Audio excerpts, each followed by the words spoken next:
Good afternoon. This is Kevin McGinnis, along with my partner in crime, Gary Wingrove, to bring you the July edition of the Community Paramedicine Insights Forum on behalf of the National Association of State EMS Officials, the National Organization of State Offices of Rural Health, and the Center for Leadership, Innovation, and Research in EMS. This month, we are pleased to continue our programming of community paramedicine projects that have begun to produce results, data by which we can start to address questions about the effectiveness of community paramedicine, mobile integrated healthcare. And this month we're going to look to the Mayo Clinic for a community paramedicine pilot that they have run under the oversight of Luke Myers, who's the research coordinator for Gold Cross Ambulance and the only paramedic assistant professor of emergency medicine at the Mayo Clinic College of Medicine. I would just remind folks that if you want to look at this show in the future or go back and see any of our archived 5 years of shows, you can go back to the website that you registered on, which is CPIF, Community Paramedicine Insights Forum, cpif.communityparamedic.org, and you can look at any of those programs. So without further ado, I'd like to turn this over to Luke Myers. Welcome, Luke. Thank you. Thank you for the introduction. Okay. Thanks for joining, everybody. A little disclaimer to start. I'll be referring to Gold Cross Ambulance. Gold Cross Ambulance is a wholly owned subsidiary of Mayo Clinic. So when I say Gold Cross Ambulance and Mayo Clinic, they're synonymous. So I work out of Rochester, Minnesota, but Gold Cross has 13 cities or sites throughout Minnesota and western Wisconsin. So over 2 years ago, we began planning for our organization's first community paramedic program. And we decided to do that in one of our more rural areas in Wisconsin. So the red highlighted box you see there in the northwest portion of the state is Barron County. This is where we implemented our first program. Wisconsin does not have any reimbursement mechanisms, unlike Minnesota. So some ask why we began in Wisconsin. Really, it was because the hospital administrators there came to us and really wanted to get a program together. They also had some SHIP grants, some funding, so it was really a good opportunity for us. So the geography, it's 890 square miles with just under 46,000 in population, so it's quite rural. And as such, the size of the ambulance service there and the hospital system is fairly small. We have just 9 paramedics working out of that area. We staff 1 ambulance with a on-call ambulance as a backup. They receive about 1,500 calls a year. That includes 911 requests and interfacility transports. The health system hospital, the Mayo Clinic Health System Hospital in Barron, is a 25-bed critical access hospital, so it has an emergency department and a primary care clinic. So essentially a team from these 2 facilities made up of administrators, Gold Cross staff, Gold Cross medical director in Barron, and other stakeholders such as home health and hospice, Department of Nursing, and so forth, came together to identify what gaps existed and to ensure that what the community paramedic program would become wouldn't be a replication of services that were already available there.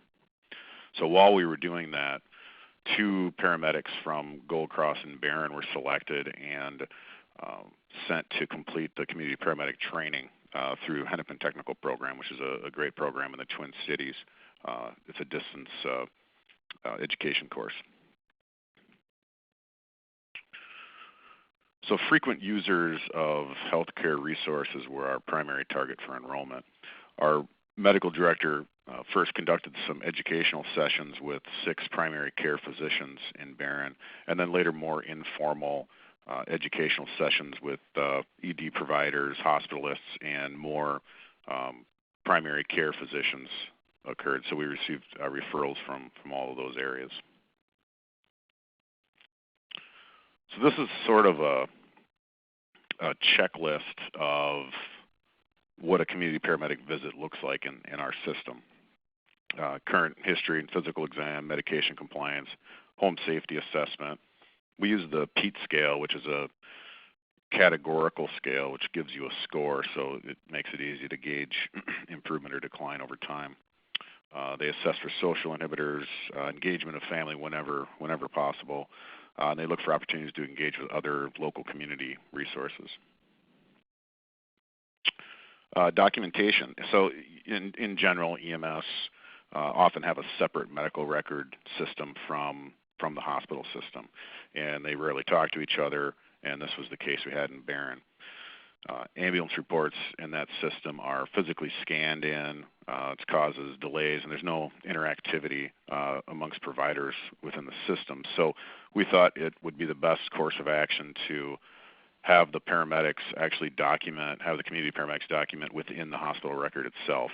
I think at the time it was Cerner still, but we've been switched over to Epic. So we've created our own templates within the hospital system for the community paramedic use. So once a note is complete, it's automatically sent to the primary care physician and our community paramedic medical director, and then they review and sign off on that documentation. If there's a need to discuss anything with a physician during a visit, then the paramedics utilize the on-call primary care physician for that. Patient scheduling and orders for schedule all done within the hospital medical record as well. And visits were conducted Monday through Friday during business hours. So we can start to look at some of the results. So to date, and note that to date is through March, which is the 1-year mark of the program. So we did the analysis 1 year in, and it was when we conducted the analysis. We had enrolled 77 patients, and those patients had 687 visits, so a lot of visits over the course of that year. This is our patient referral by month. Really no consistent theme here, quite variable on the referral numbers.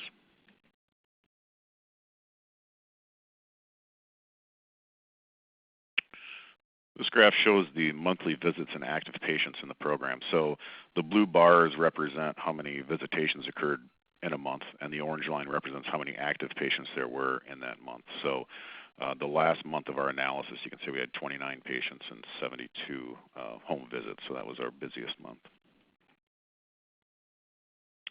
So this is a graph I just showed you 2 slides ago,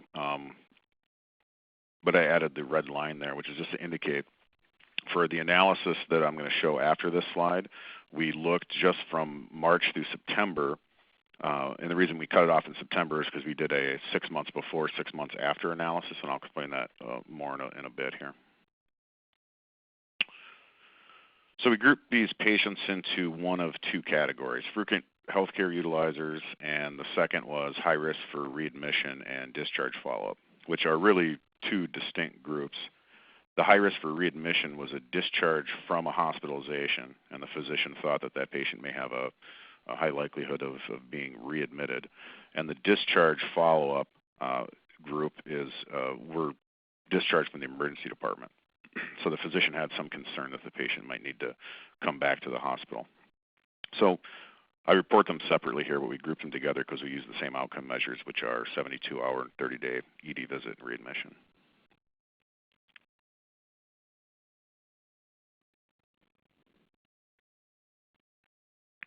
Okay, so let's look at the frequent healthcare utilizers.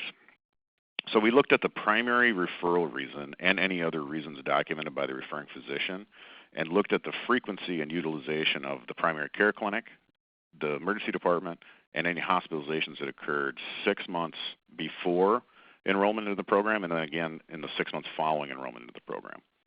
So just a disclaimer here, ED visits are ED visits and hospitalizations are hospitalizations, but it was difficult to decipher actual primary care visits because they would occur even during ED visits or hospitalizations. So if a patient was in the hospital, for instance, a primary care physician may have seen that patient 2 or 3 times in a day.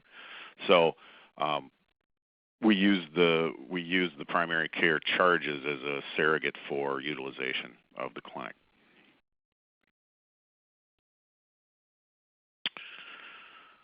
So there were 32 patients referred in this group, which is not a huge number, but relative to the size of the community and the fact we had one FTE allocated to the program, which is 2 paramedics, both working half-time as a community paramedic and half-time on the ambulance. The 412 visits for that group was pretty extensive. The median age was 76 years, and the majority of patients that were enrolled were female. This graph shows where the patients were referred from. So you can see the ED had the most with 15, followed by primary care, and then 7 from hospitalists.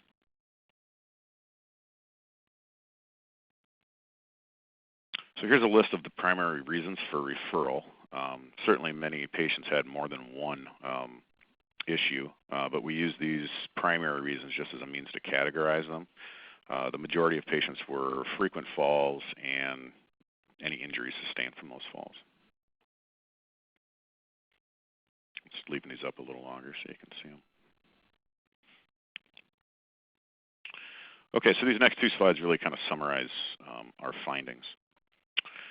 So this is the individual patient use of these 3 services. So for instance, if you look at the second column under primary care charges, 30 patients utilized primary care in the 6 months preceding enrollment for whatever reasons they were referred for.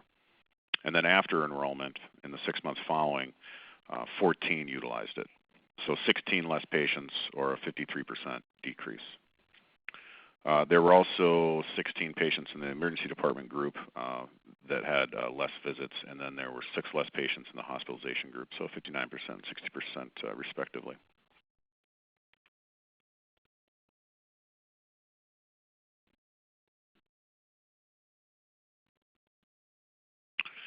So that looked at the individual patients. So this is the actual total number of visits and primary care usages.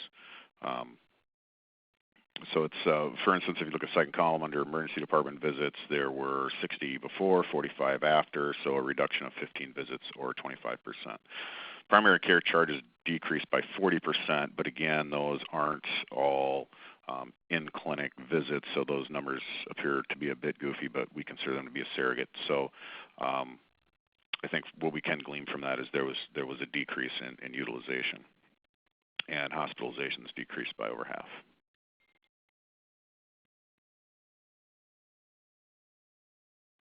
So unfortunately, we have some internal policies that prevent us from sharing cost data, but we can share the payer mix of this group, and you can see all but a few were on a government payment source. So when you think about reimbursement and how reimbursement works, and you see the decrease in utilization numbers, I think some inferences can be made.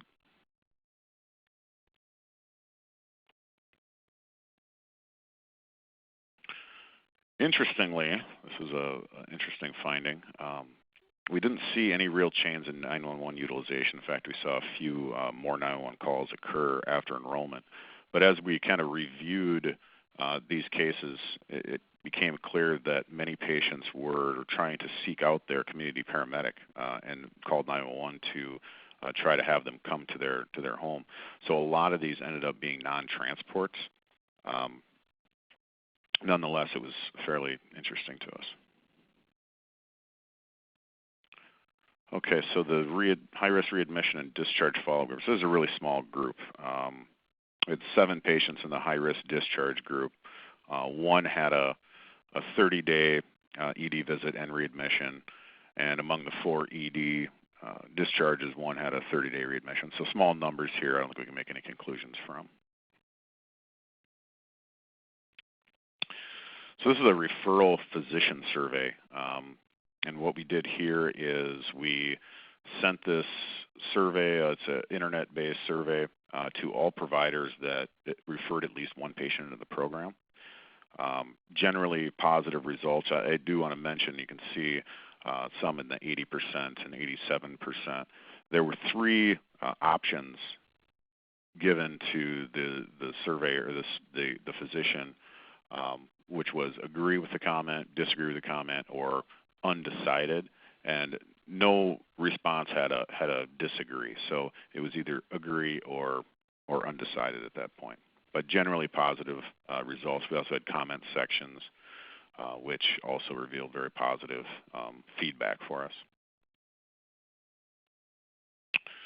So our observed benefit is that we believe that it does demonstrate that it's an effective means to reduce utilization among a wide variety of primary medical conditions. So some quality improvement items, and I really want to focus on the first bullet point, just something I think it's the biggest lesson that we've learned. And as you notice, we had a quite high number of visits and how many patients versus how many patients were enrolled. So our goal initially was to have the referring physician create a care plan with goals and objectives. And we found that this didn't commonly occur, especially when the referring physician was an ED provider, as they probably didn't have as much history with those patients. So what that results in is kind of a endless process where there are really no clear-cut objectives in our CPs that our CPs can try to meet in order to successfully discharge a patient from the program. So we currently are introducing this type of plan where it's facilitated by the community paramedics. So they work with the primary care physician, regardless of who referred the patient, and then they work with the patient themselves to see what goals for their health they would like to achieve. Dr. Tangy from North Memorial did a fantastic presentation at the last IRCP meeting in the UK, where he discussed the value of in talking to patients about these things. So I think our goal is to create and meet the objectives and goals in as few visits as possible. Otherwise, it may very well be a situation where we replace an expensive clinic or hospital visit with a less expensive community paramedic visit, although there's probably some benefit to some extent even in that scenario. So a few other things. We really desire to streamline the pre-visit stage. So in other words, we want to create some sort of guide to identifying pertinent information in a patient record prior to the visit. And one of the reasons for that is you know, our time was kind of out. We did a few time studies where we looked at how paramedics are spending their time.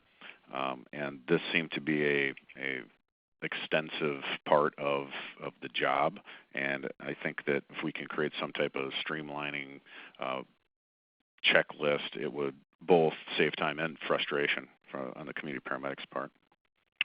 And then finally, we want to introduce some third-party patient survey tool, and I think we want to do that through telephone interviews, which is what we do for our ambulance patients. However, there's not a lot of third-party providers that provide this service to community paramedic patients, so we would have to probably devise a program with them. So I think I wrapped up a little early, but that's what I have. That's great, Luke. Thank you very much. We're going to bring this up for questions. I'll have Gary unmute everybody, and I'm going to start with a question of my own and a question of Matt. The conference has been unmuted. So just following up on your comment about the number of visits made, one of the questions that's sort of begged here is, given the number of patients and the number of episodes, healthcare episodes saved by the interaction, apparently by the interaction of the community paramedic visits, but the large number of community paramedic visits, one might want to look at the costs involved in both of those. The cost saved of ED or hospital readmissions and ED use, primary care charges versus the actual cost of putting the community paramedics out in those homes 467 times or whatever it was. I caught your comment about not being able to share internal cost information, but I just wondered if you were going to start costing that out to see what the impact really was. Yeah, that was our initial goal with the entire analysis, was not just to look at the utilization, but look at cost savings. And obviously, you would need to factor in the cost to the ambulance service for putting a program together. So we have done that. Again, I can't get into specifics. So what I can say, or what I will say, is that without any reimbursement measure, the hospital presumably saves money on these programs, but the ambulance service or the facilitator of the community paramedic program receives, in this case, no revenue because we're in a non-reimbursable state. And even in a reimbursable state like Minnesota, the reimbursement probably doesn't cover the cost of the program. So our goal is to have the hospital systems, which are the systems that are theoretically saving the money, finance the community paramedic programs. Sure. Okay. Matt Zabatsky asked if you have any thoughts on using the national MIH measures for the analysis that you might do. Yeah, we are familiar with that. We did look at that, and it's something that we're planning on doing, using in the future. And the reason that we're going to use it is because the analysis we went through, it took me about 4 minutes to explain the majority of the results, but it took us several weeks to try to put that stuff together. We had to look through every individual visit for each patient. So we do want to have a more standardized approach to data. One of the things that we lose when we went to the hospital record is we lost the ability to query data, to use more discrete data points like we do in our pre-hospital record. So, I'm familiar with the MIH measures. I think some are like primary care utilization or medication utilization, protocol compliance, I think, is on there. So, yeah, we do have a desire to use those, and I think that we probably ought to. We probably all should probably use a more standardized set of data. And Matt's written comment is excellent, and it is. That's great. I think the numbers that you're turning, well, patient numbers are small. They're really interesting, and I think this is great, and this is exactly what we're looking for from folks who can come and share with us in this forum. I'll open this to anybody else who might have a question. Just speak up. You're unmuted, and Luke would welcome your question.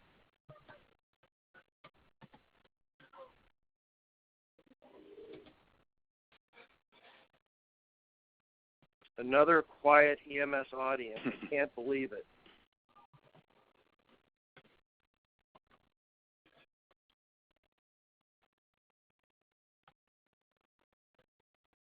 Well, okay. Well, Luke Myers, thank you very much for being with us today. Thank you so much. This was really informative, and we'd like to have you back on down the road when you have more results and maybe try to tackle some of the cost information and yes. figure out what you're going to do with that. Okay, thank you very much. That will do. I think a short one is appropriate for summertime. Let people out. And in that vein, we are not going to be having an August Community Paramedicine Insights Forum. We will start again on the third Monday of September at 3 p.m. Eastern Time. And so for the National Association of State EMS Officials, the National Organization of State Offices of Rural Health, and the Center for Leadership, Innovation, and Research, I want to thank you all for joining us. Thank Luke Myers and Mayo Clinic for their efforts in this and helping us out, and we'll talk to you in September. Thank you.